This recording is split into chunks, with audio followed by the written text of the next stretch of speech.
அப்போ நம்முடைய வெற்றியும் நம்முடைய வாழ்க்கையின் ஆசீர்வாதமும் செழிப்பும் எதை சார்ந்திருக்குது? நாம் எவ்வளவு காலம் நாம் கர்த்தரை சார்ந்து வாழ்கிறோமோ, கர்த்தரிலும் கர்த்தருடைய வார்த்தையிலும் நிலைத்திருக்கிறோமோ, அது வரைக்கும் வெற்றி உண்டு. எப்போது கர்த்தரை சார்ந்திராமல் நம்முடைய சுயத்தை சார்ந்தோ, விக்கிரக ஆராதனை பிசாசை சார்ந்தோ நாம் நம்முடையதான சுயத்தை சார்ந்து விடுவோமானால் நமக்கு பாதுகாப்பு இல்லை. எச்சரிக்கையாயிரு.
ரெண்டு நாளாகமம் 13வது அதிகாரம். கர்த்தருடைய பரிசுத்த நாமத்திற்கு மகிமை உண்டாவதாக. ராஜாவாகிய யெரொபெயாமின் 18ஆம் வருஷத்திலே அபியா யூதாவின் ராஜாவாகிறான். இப்போ அவன் காலம் போயிட்டே இருக்கு, யெரொபெயாம் காலம். அவன் 18வது வருஷத்துல இவன் அபியா ராஜாவாகிறான், அவனுடைய 18ஆம் வருஷத்துல. அப்போ இவங்க அப்பா இவன் ரெகபெயாம் 17, இவன் 18வது வருஷம். 3 வருஷம் எருசலேமிலே ராஜ்யபாரம் பண்ணினான். யாரு? இந்த அபியா. கிபியா ஊரானாகிய ஊரியலின் குமாரத்தை, அவன் தாயின் பெயர் மிகாயால். அபியாவுக்கும் யெரொபெயாமுக்கும் யுத்தம் நடந்துகிட்டே இருக்குது. அப்பவும் யுத்தம் தொடருது. அபியா தெரிந்து கொள்ளப்பட்ட 4 லட்சம் பேர் ஆகிய பராக்கிரம சேவகத்தார் அனைவரையும் யுத்தத்துக்கு ஆயத்தம் பண்றான். 4 லட்சம் பேர். யெரொபெயாம் தெரிந்து கொள்ளப்பட்ட 8 லட்சம் பேரை எதிர்த்து நிறுத்துறான். அப்போ அப்படி நிற்கும்போது அபியாம் எப்ராஹிம் மலைதேசத்துல செமாராயிமின் மலை மேலே நின்றுட்டு, யெரொபெயாமே எல்லா இஸ்ரவேலை கேளுங்கள்னு சத்தம் போட்டு சொல்றான்.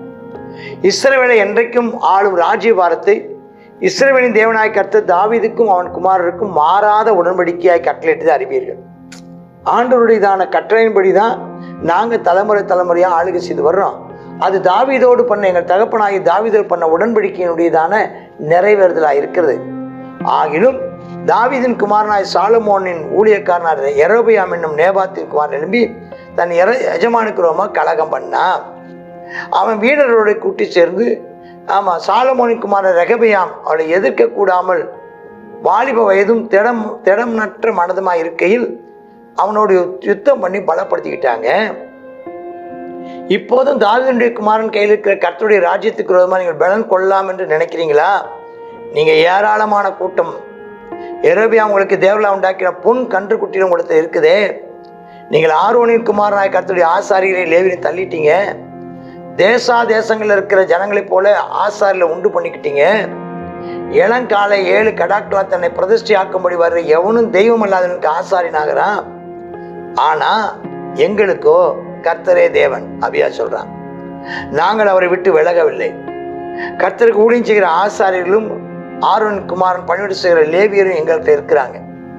அவங்க தினந்தோறும் காலையும் மாலையும் ஆராதனை செய்துட்டு இருக்கிறாங்க.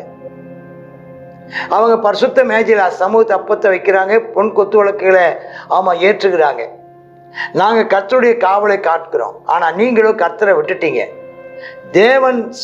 தேவன் எங்கள் சேனாதிபதியாய் எங்களோட இருக்கிறார். உங்களுக்கு விரோதமா பூரிகை ஊதுகிற ஆசாரிகள் இருக்கிறாங்க. ஆகினால தேவனுக்கு விரோதமா கர்த்தருக்கு விரோதமா யுத்தம் பண்ணாதீங்க, நீங்க செய்து அவங்களுக்கு சித்திக்காது அப்படின்னு சொல்றாங்க.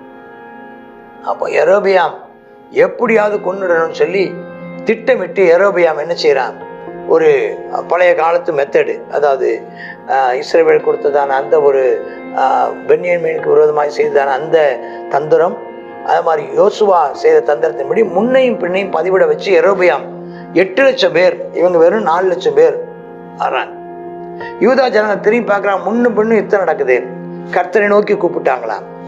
பூரிகை ஊதுகிறதான லேவி ஆசாரியர்கள் கர்த்தருடைய நாமத்தினாலே தேவனை துதித்து பூரிகை முழங்கினாங்களாம். யூதா மனுஷர்கள் எல்லாம் கர்த்தரை துதித்து ஆர்ப்பரித்தாங்களாம். யூதா மனுஷர்கள் ஆர்ப்பரிக்கிற போது தேவன் யெரொபெயாமையும் இஸ்ரவேல் அனைத்தையும் அபியாவுக்கு முன்பாக முறியடித்தாராம். அல்லேலூயா. தேவனை சார்ந்து கொண்டால் நம்மை விட 2 மடங்கா இருக்கிறவர்களையும் ஜெயிக்க முடியும். அபியா நல்ல சூப்பரான ஒரு காரியத்தை செய்ததை நம்ம பார்க்கிறோம். அப்ப கர்த்தர் யூதா தேவன் அவர்களை இவள் கையில ஒப்பு கொடுத்தாராம். அன்னைக்கு மட்டும் அவன் தன்னை பெரிய ஆளா காமிச்சுக்கிட்டான். 5 லட்சம் பேரு, 8 லட்சம் பேரு. ஆனா அது 5 லட்சம் பேர் செத்து போனாங்க. இஸ்ரவேல் புத்திரர் அந்த காலத்துல தாழ்த்தப்பட்டாங்க. யூதா புத்திரரோ தங்கள் பிதாக்களின் தேவனான கர்த்தரை சார்ந்து கொண்டதுனால, அது நல்ல ஒரு வாசனம். 18ஆம் வசனம். அவன் ஜெயிச்சதுக்கு காரணம் இவன் திறமை அல்ல, இவன் கை வல்லமை அல்ல, தேவனை சார்ந்து கொண்டதினால் மேற்கொண்டார். அப்புறம் எல்லாம் போனாங்க. 20ஆம் வசனம் சொல்லுது, அதுக்கப்புறம் அபியாவின் நாட்கள் யெரொபெயாம் பலம் கொள்ளாமல் போயிட்டான். கர்த்தர் அவனை அடிச்சதுனால அந்த யெரொபெயாம் செத்து போனான். நீ கர்த்தருக்கு பிரியமா இருந்தா, கர்த்தரை சார்ந்து கொண்டால் கர்த்தர் உனக்காக யுத்தம் பண்ணுவார். நீங்கள் கர்த்தரை விட்டு விட்டீர்களானால் ஆமென் ஸ்தோத்திரம், கர்த்தர் உங்களை விட்டு விடுவார். அப்ப இதான் முக்கியமானது. அப்ப நம்முடைய வெற்றியும் நம்முடைய வாழ்க்கையின் ஆசீர்வாதமும் செழிப்பும் எதை சார்ந்து இருக்குது? நாம் எவ்வளவு காலம் நாம் கர்த்தரை சார்ந்து வாழ்கிறோமோ, கர்த்தரிலும் கர்த்தருடைய வார்த்தையிலும் நிலைத்திருக்கிறோமோ அது வரைக்கும் வெற்றி உண்டு. எப்போது கர்த்தரை சார்ந்திராமல் நம்முடைய சுயத்தை சார்ந்தோ, விக்கிரக ஆராதனை பிசாசை சார்ந்தோ நாம் நம்முடையதான சுயத்தை சார்ந்து விடுவோமானால் நமக்கு பாதுகாப்பு இல்லை, எச்சரிக்கையாயிரு. அப்புறம் அபியா பழத்து போனா, அப்புறம் 14 ஸ்திரீகளை வாங்க பண்ணானா, 22 குமாரரையும் 16 குமாரத்தையும் பெற்றானா. அவனுடையதான காரியங்கள் எல்லாம் இத்தோ தீர்க்கதரிசி எழுதி வச்சிருக்கிறான்னு பார்க்கணும். இப்போ நம்ம தெரிஞ்சுக்கிறது என்னன்னா, கர்த்தரை சார்ந்து கொள்ளுங்கள், கர்த்தர் வெற்றியை தருவார். கர்த்தரை விட்டு விட்டீர்களானால் கர்த்தர் உங்களை விட்டு விடுவார். கர்த்தரை தேடினீர்களே ஆனால் நிச்சயமா நீங்க வெற்றி பெறுவீர்கள். நாம் கர்த்தரையே சார்ந்து கொள்வோம், கர்த்தரையே தேடுவோம், கர்த்தரின் வார்த்தையை கீழ்ப்படிவோம். கர்த்தர் நம்மை ஆசீர்வதிப்பாராக. ஆமென், ஆமென். God bless you. 2 நாளாகவும் 13வது அதிகாரத்துல பார்க்குறோம், அபியா ராஜாவானான்னு சொல்லி பார்க்குறோம். அந்த அபியா ராஜாவாகி அவர்கள் என்ன செய்கிறாங்க, அவங்களுக்கு 4 லட்சம் யுத்த வீரர்கள் இருக்கிறாங்க. யெரொபெயாம் அபியாவுக்கு விரோதமாக அதில் யுத்தத்திற்கு வந்து நின்றதை நம்ம இதில் பார்க்குறோம். 2 பேருக்கு யுத்தம் பண்ணதில் அபியா என்ன சொல்கிறாரு, ஆமாம் நீங்கள் என்ன செய்கிறீங்க, விக்கிரகத்தை வழிபடுறீங்க, ஆமாம் நீங்கள் என்ன செய்கிறீங்க, ஆமாம் கர்த்தருக்கு விரோதமாக நீங்கள் என்ன செய்கிறீங்க, யுத்தம் பண்ணுறீங்க, கர்த்தர் எங்களை தான் ஆளும்பதற்காக கர்த்தர் என்ன செய்தார், எங்கள் சந்ததி தான் தெரிந்து கொண்டார் என்று சொல்லி சவாலாக பேசுகிறான். யெரொபெயாம் அவங்க யுத்தத்துக்கு விரோதமாக வந்த யெரொபெயாம் யுத்தத்தில் தோற்று போய் 5 லட்சம் யுத்த வீரர்கள் மடிந்து போனார்கள் என்று சொல்லி பார்க்குறோம். மிகப்பெரிய இழப்பு இஸ்ரவேல் அந்த கோத்திரத்துக்கு வந்து விடுகிறத நம்ம இதில் பார்க்குறோம். பாருங்கள், இன்றைக்கி நம்ம கர்த்தரோடு இருந்தால் கர்த்தர் நம்மோடு கூட இருப்பார். அபியா கர்த்தரை சார்ந்து கொண்டபடினால் அபியா ஜெயித்தார் என்று சொல்லி பார்க்குறோம். ஆமென். விக்கிரகத்தை சார்ந்து கொண்டபடினால் யெரொபெயாம் கைவிடப்பட்டான்னு சொல்லி பார்க்குறோம். இந்த நாளில் நாம் கர்த்தரை பின்பற்றி நடக்கிறதான தேவனுடைய பிள்ளைகளாக இருக்கிற நாம் எப்பொழுதுமே நம்ம கர்த்தரையே பின்பற்றி நடப்போம். கர்த்தருக்கு நாம் செவி கொடுப்போம், அவருக்கு முக்கியத்துவம் கொடுப்போம். அப்பொழுது நாம் எல்லாவற்றிலிருந்து நம்ம பாதுகாக்கப்பட முடியும், நாம் ஜெயிக்க முடியும் என்று சொல்லி பார்க்குறோம். அதில் கர்த்தர் அவனை அடித்தார், யெரொபெயாமை அடித்தார், அவன் செத்து போனான் அப்படிங்கிறத நம்ம இதில் வாசிக்க முடிகிறது. அபியா என்ன செய்யறான்? கர்த்தரை சார்ந்து கொண்ட பொழுதோ அவங்க திடப்பட்டார்கள் என்று சொல்லி பார்க்கணும். இந்த நாளில் கர்த்தரை சார்ந்து கொள்வதை நாம் முடிவு எடுத்துக்கொள்வோமா? அப்பா உமக்கு நன்றி செலுத்துகிறோம். இந்த நாட்களிலும் கர்த்தாவே அப்பா அந்த இஸ்ரவேல் ஆமேனப்பா கோத்திரத்துக்குள்ளாரியே யுத்தம் நடக்கிறது நாங்கள் இதில் பார்க்குறோமே.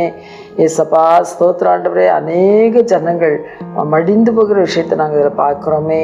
அப்பா ஸ்தோத்திரம் ஆண்டவரே, அப்பா அநேகர் விக்கிரக ஆராதனைக்காரர் ஆனது போல நீங்களும் ஆகாதிருங்கள் என்று சொல்லப்பட்டிருக்கிறாச்சா. ஏசப்பா ரட்சிக்கப்பட்டு நம்ம ஞானசானம் பெற்று அப்பா உங்களுடைய பிள்ளைகளாக இருக்கிற நாங்கள் எந்த விதத்திலும் விக்கிரகத்துக்கு இடம் கொடுத்து விடாதபடிக்கு, அதற்கு முக்கியத்துவம் கொடுத்து விடாதபடிக்கு அப்பா ஸ்தோத்திரம் ஆண்டவரே, அப்படிப்பட்ட ஜனங்களோடு கலவாத படிக்கும் நாங்கள் ஜாக்கிரதை உள்ளவர்களாய் நடந்து கொள்ள எங்களுக்கு கிருபை தாரும் கர்த்தாவே. ஸ்தோத்திரம். அபியா அவன் உண்மை சார்ந்து கொண்ட போது அப்பா ஸ்தோத்திரம் ஆண்டவர், நீர் அபியாவை பட்சமாக இருந்து அவனப்பா ஸ்தோத்திரம் அப்பா ஜெயத்தை கொடுத்தீர் ஆண்டவரே. நாங்களும் என்ன ஜெயிக்கும் கர்த்தா விரோதமாக இருக்க அந்த பெரிய பலத்த அந்த இராணுவத்தை உங்கள் கையில் கொடுத்தீங்கப்பா. ஏசப்பா நாங்களும் உண்மையே சார்ந்து உம்மாலே நாங்கள் ஜெயம் பெற எங்களுக்கு கிருபை தாரும். இயேசுவின் நாமத்தில் ஜெபிக்கிறோம் நல்ல பிதாவே. ஆமேன், ஆமேன்.